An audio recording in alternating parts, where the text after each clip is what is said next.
আমার নাম গোলাপচাঁদ বিশ্বকর্মা।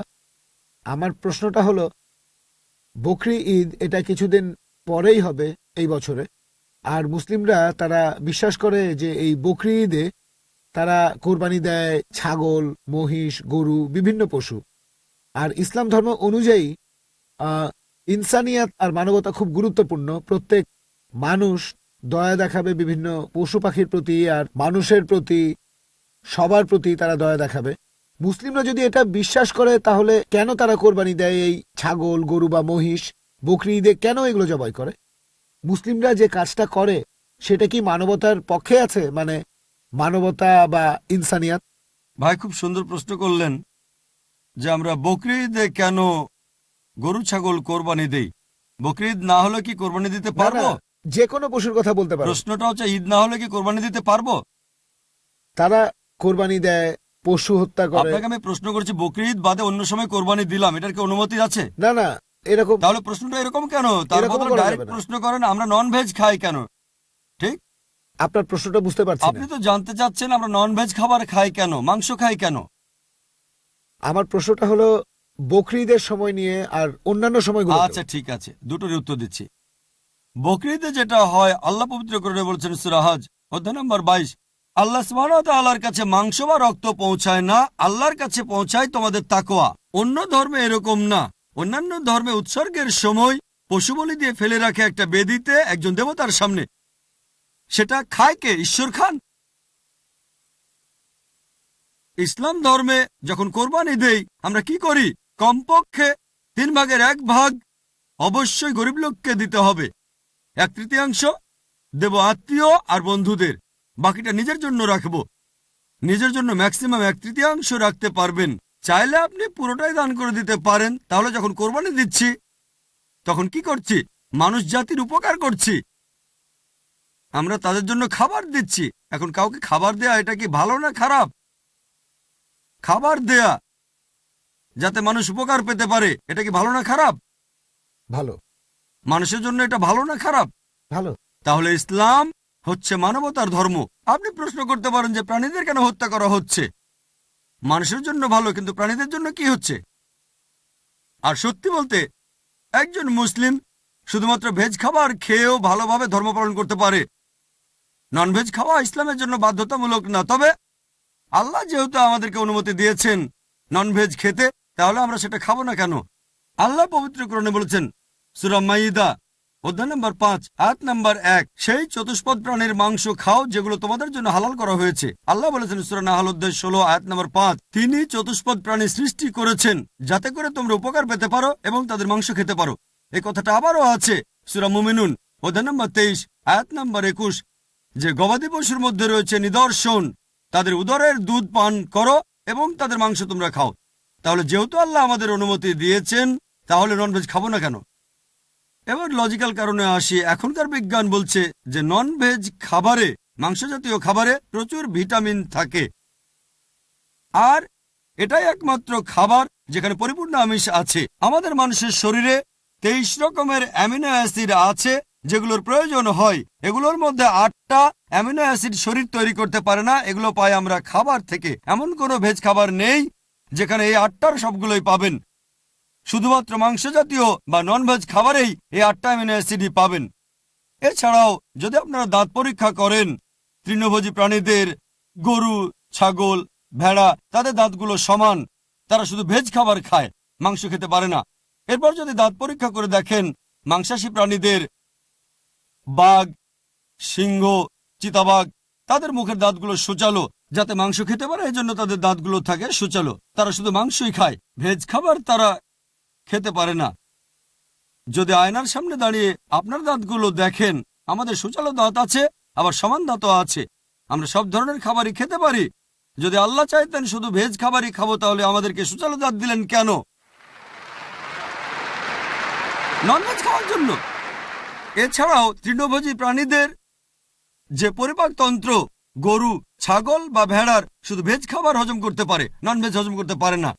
আর মাংসাশী প্রাণীদের পরিপাকতন্ত্র, বাঘ, চিতাবাঘ, সিংহ শুধু মাংস হজম করতে পারে, ভেজ হজম করতে পারে না।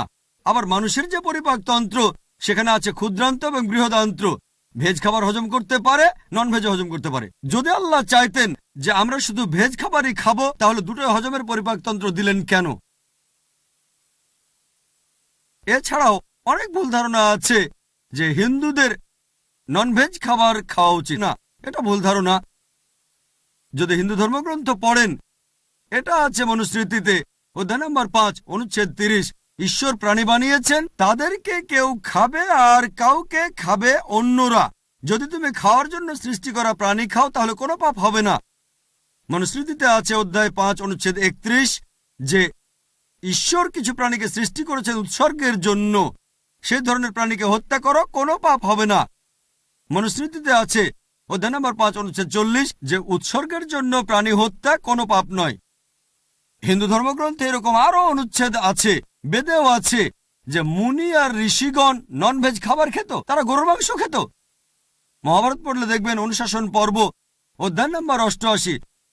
পাণ্ডবদের গল্পটা তো জানেন। পঞ্চপাণ্ডব 5 ভাই, সবচেয়ে বড় ভাই যুধিষ্ঠির, তিনি ভীষ্মকে জিজ্ঞেস করলেন যজ্ঞের সময় কি উৎসর্গ করব, পূজার সময়, যাতে আমাদের পূর্বপুরুষেরা সন্তুষ্ট হবেন। ভীষ্ম উত্তরে বললেন, যদি তুমি লতাপাতা আর শাকসবজি উৎসর্গ করো তাহলে আমাদের পূর্বপুরুষেরা সন্তুষ্ট থাকবেন 1 মাস। মাছ উৎসর্গ করলে 2 মাস। যদি তুমি মাংস দাও তাহলে 3 মাস। যদি খরগোশ উৎসর্গ করো তাহলে 4 মাস। যদি ছাগল দাও তাহলে 5 মাস। শূকরের মাংস দিলে তখন 6 মাস। যদি পাখির মাংস দাও তাহলে 7 মাস। হরিণের মাংস দিলে 8 মাস। এভাবে তিনি বলে গেলেন। মহিষের মাংস দিলে 11 মাস। যদি গরুর মাংস দাও তাহলে পূর্বপুরুষেরা সন্তুষ্ট থাকবেন পুরো 1 বছর। আর যদি চাও যে পূর্বপুরুষেরা সন্তুষ্ট থাকবেন একেবারে সারা জীবন, তাহলে ছাগলের লালচে মাংস দাও বা গন্ডারের মাংস দাও। এ কথা কে বলেছেন? ভীষ্ম যুধিষ্ঠিরকে। পুরো তালিকা দেওয়া আছে, শাকসবজি, মাছ, খরগোশ, ছাগল, সবকিছু আছে, মহিষ, গরু। তাহলে হিন্দু ধর্মগ্রন্থ বলছে নন ভেজ খাওয়ার অনুমতি আছে। হিন্দুরা এখন এগুলো মানে কারণ তাদেরকে প্রভাবিত করছে অন্যান্য ফিলোসফি, যেমন অহিংসা। এখন হিন্দুরাও এটা পালন করে। আর যারা এই অহিংসা নীতি মেনে চলে যে নন ভায়োলেন্স, জীবিত প্রাণীকে হত্যা করা যাবে না, যদি একজন মানুষ কোন রকম প্রাণী হত্যা না করে টিকে থাকতে পারে, আমি সেটার পক্ষে আছি। এখন তারা বলে প্রাণী হত্যা করা এটা খুব বড় পাপ, কারণ এটা হচ্ছে জীবন, জীব হত্যা করা নিষিদ্ধ। এখন বিজ্ঞান উন্নত হয়েছে আর আমরা জানতে পেরেছি যে গাছপালারও জীবন আছে। তাহলে ভেজ খাবার খেলেও তো জীব হত্যা করছেন। তখন যুক্তি বদলায়, ঠিক আছে আমরা মানছি যে গাছপালারও জীবন আছে, তবে ব্যথা অনুভব করতে পারে না। তাহলে একটা গাছকে হত্যা করা প্রাণী হত্যার চেয়ে কম গুরুতর পাপ। আচ্ছা, তর্কের খাতিরে মানলাম, কিন্তু এখন বিজ্ঞান বলছে আমরা মানুষরা যে শব্দ শুনতে পাই তার কম্পনাঙ্ক 20 সাইকেল পার সেকেন্ড থেকে 20,000 সাইকেল পার সেকেন্ড। এর নিচে বা উপরে হলে আমরা শুনতে পাই না। বর্তমানের বিজ্ঞান বলে যে গাছপালা কান্নাকাটিও করে, কিন্তু সেটা মানুষ শুনতে পায় না। আমেরিকার এক কৃষক একটা যন্ত্র বানিয়েছেন যেটা দিয়ে গাছের কান্না মানুষ শুনতে পাবে আর জানতে পারবে কখন গাছের পানি লাগবে। তখন হয়তো বলবেন, আচ্ছা ঠিক আছে, মানলাম যে গাছপালা যন্ত্রণা অনুভব করতে পারে, তবে এদের 2 বা 3টা ইন্দ্রিয় কম আছে, তাই গাছপালা হত্যা করা কম গুরুতর পাপ পশু পাখি হত্যার চেয়ে তাদের ইন্দ্রিয় 5টা। আচ্ছা, তর্কের খাতিরে এটাও মানলাম যে গাছপালা 2টো ইন্দ্রিয় কম থাকে পশু পাখির চেয়ে।